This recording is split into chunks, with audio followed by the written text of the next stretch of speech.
Hey, good evening everybody. Marissa Romero here, and in today's video I'm going to be going over Shopify dropshipping for beginners and the steps you need to make in order to start making $100 days or more. Alright guys, if you're new to the channel, go ahead and smash that subscribe button, and you may ask why. Well, on this channel I'm posting pretty much daily and giving you tips and tricks for your online business on topics relating to e-commerce, affiliate marketing, sales funnels, email marketing. So I cover a huge wide variety of different topics that help you guys start your online business and improve your online business if you're more of a seasoned marketer. So if that's your jam, go ahead and smash that subscribe button, hit the like button or dislike button if you didn't like it, and leave me a comment below telling me one thing that you may have a question on or that you want me to cover in the next video. I'd be glad to get to it. Alright, so in this video what I wanted to talk about was the 7 steps to kind of gaining your first few sales online, but also being consistent with your first sales online. So averaging 3 to 4 sales if you have a price point of, let's say, 30 bucks, getting 3 to 4 sales a day consistently. Now I'm going to give you these steps because when I started to really master all 7, that's when I started to see $100 days, $400 days, 1K days, and that was really important to me. So let's go over step 1, and that is mindset. So of course, don't everybody roll their eyes at once, and you might be thinking, oh come on, Marissa, mindset. But it is so true. Like, if you're not in this to win it and to be an online business owner and to have a digital asset that you can have for potentially the rest of your life, and if you don't want it, you can sell it for a lot of money, then you shouldn't be doing e-commerce, because e-commerce is a business and you need to first take care of your mind and make sure you understand why you want to do this, because you're going to fail and a lot of things are going to go wrong with e-commerce because there's so many moving parts, and it really takes a strong-willed person, not only a strong-willed person, but somebody who's willing to learn all of the components and then eventually outsource them. Okay, so mindset is super important. So make sure you doing your whatever it is that helps you, your daily meditations, you're listening to audiobooks, reading, exercising, all that great stuff. So let's talk about step 2. It may be obvious as well, but you need to build a Shopify store. Now, of course, there's other platforms you could use, but I've tried a couple other platforms, and I gotta say that Shopify is the most comprehensive platform. It's a billion-dollar company. They've been around for a while, and they have what it takes and the integrations it takes and the options of apps that it takes in order to scale your business. Okay, so go ahead and start your Shopify store if you have not already. My advice to you is go ahead and build up your Shopify store. Have everything perfect: the branding, the message, the about us, the terms of service, the privacy policy, all that stuff. Have that done within the first 2 weeks, because your first 2 weeks is a free trial. So then after that, when you have to pick a plan, you're ready to go and you could hit the ground running with doing the income producing activities in your Shopify store. So your pictures of products, your descriptions, your links, your apps, all those are set and good to go. Okay, so number 3, let's look at number 3 is I actually took notes before I started this video. So number 3, you need to put the correct applications or the apps in your Shopify store. So number 3 is apps, and you want to first, there's different, sections or categories that I like to have of apps. Number 1, you for sure need to have Oberlo, better known, and this is free for the first, I forget what it is, but it's free for a good amount of time until you hit I forget, it's a certain amount of orders in a month or something like that. But Oberlo is great. I used it pretty much the entire time. I also used an app called Dropify, which is excellent as well. But I like it a little bit better than Oberlo. But Dropify is excellent as maybe you're moving up and you have the budget, because I think Dropify, the beginning plan is 40 bucks or something like that. So don't worry about that. Just get Oberlo. It's completely free, and you will like it. The next app you want to have is an app called Better Shipping. Okay, and so this is to help you with the shipping rates in your store, and it makes it super easy to categorize so that you don't have to worry about putting different weights for different products, and you can just go ahead and use this app to basically tell people at checkout what to charge or not to charge for shipping as they check out. Okay, the next app that I recommend is Hurify. Now, the purpose of Hurify is this app gives you a scarcity timer on your product page, so it'll count down to it'll say like 2 hours, or like 1 day, 2 hours and 44 minutes and whatever, and it counts down, so it has that scarcity effect, because that always makes the customer, the visitor to your store, have another incentive to buy, and it helps increase conversions when people go to your store. Okay, so the last one I want to talk about is Consistent Cart. I love Consistent Cart because it is pretty much for your abandoned carts. Now, you're going to have a ton of abandoned carts in your store, and what Consistent Cart does is it allows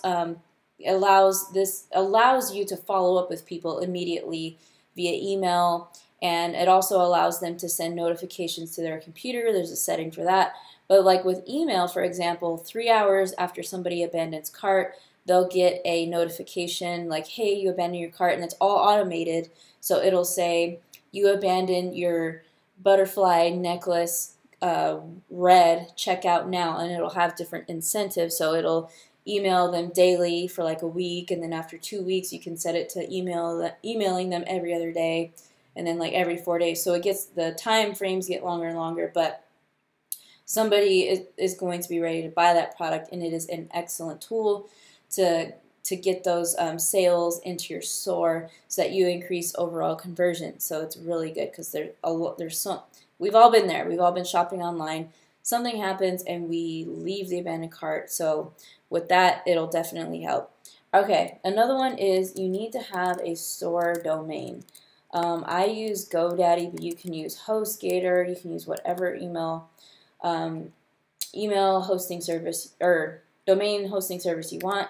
So like also there's a ton. Namecheap. I use GoDaddy, but you don't have to. So the reason you need to have a domain and you need to get a .com is because it looks the most professional.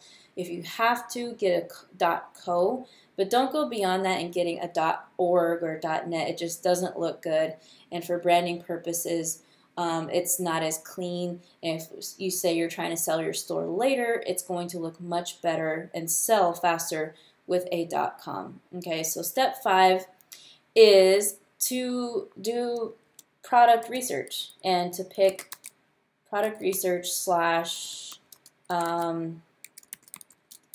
picking products in your store. So for me, I always like to research, I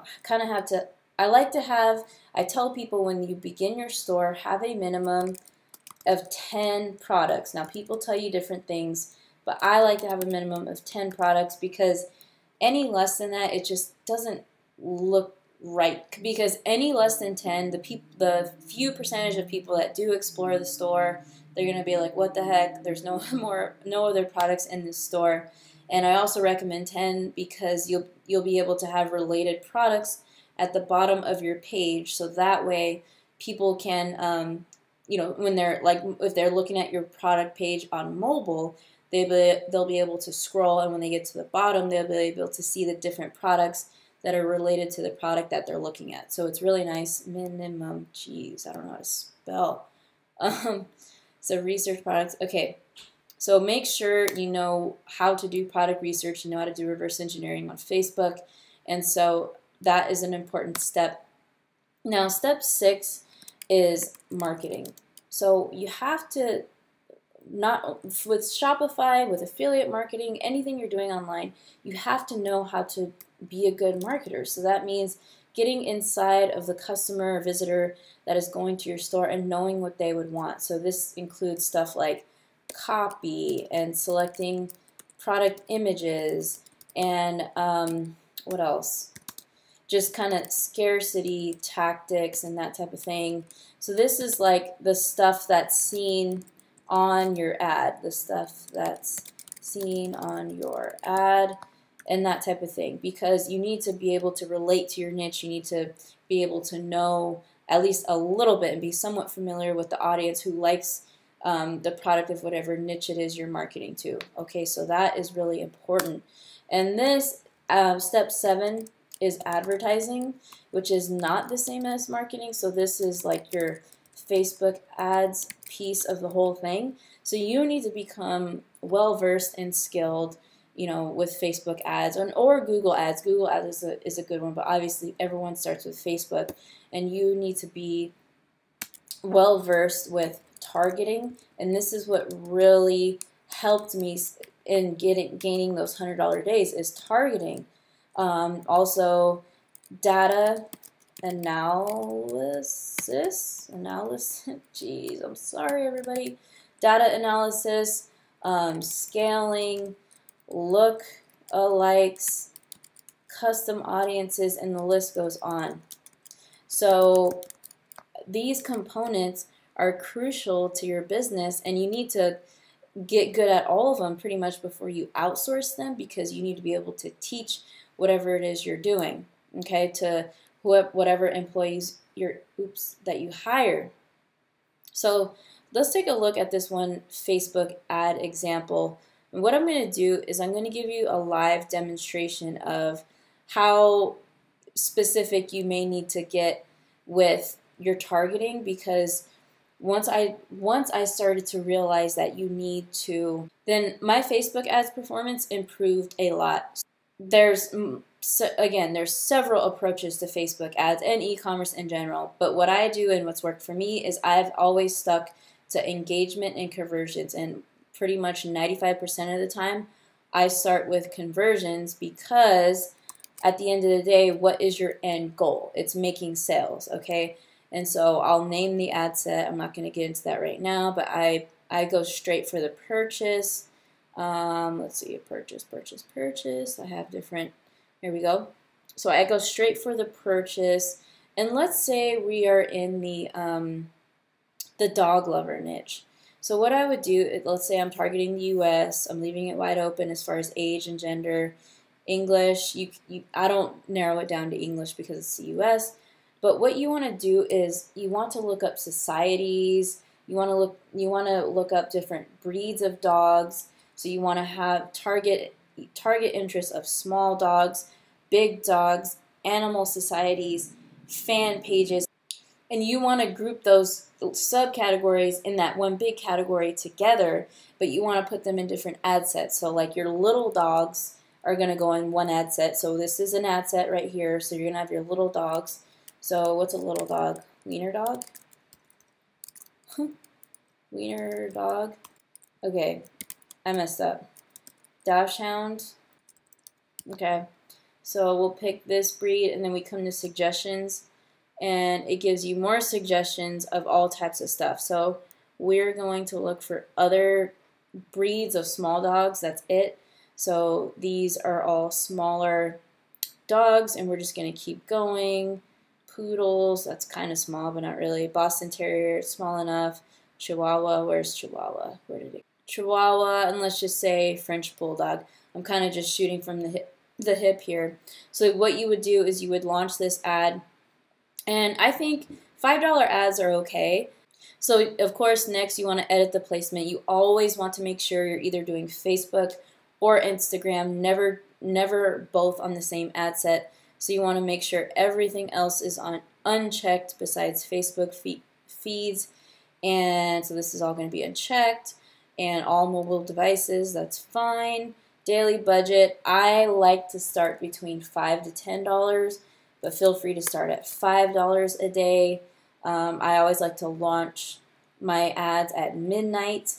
Okay, so tomorrow's July 10th, so what I would do is schedule it for midnight, because it optimizes best when it's launched at midnight, because it has the entire day to use your budget evenly, and it lets Facebook decide what's the most optimal and way to spend your money. So the lowest cost is fine, conversions is good. So this ad set is ready to go. So what I would do is have one campaign, 4 different ad sets, and then the ads going to each ad set, of course. And so that, and I would, I would name each ad set accordingly. So this would be like little dogs, brands or breeds, and then I'd have one for big dogs, and then I would have one for animal societies, and then I'd have one for animal fan pages, and there's probably way more. Books, websites, popular websites. So anyways, guys, I hope this helped you, and I hope you kind of understand the importance here of the 7 steps. Your $100 days with Shopify and e-commerce. Of course, check out my #1 recommended e-commerce training in the first link in the description. You guys have been awesome. Again, shoot me a like and drop me a comment if you have any questions at all. And I will see you guys on the next video. Take care.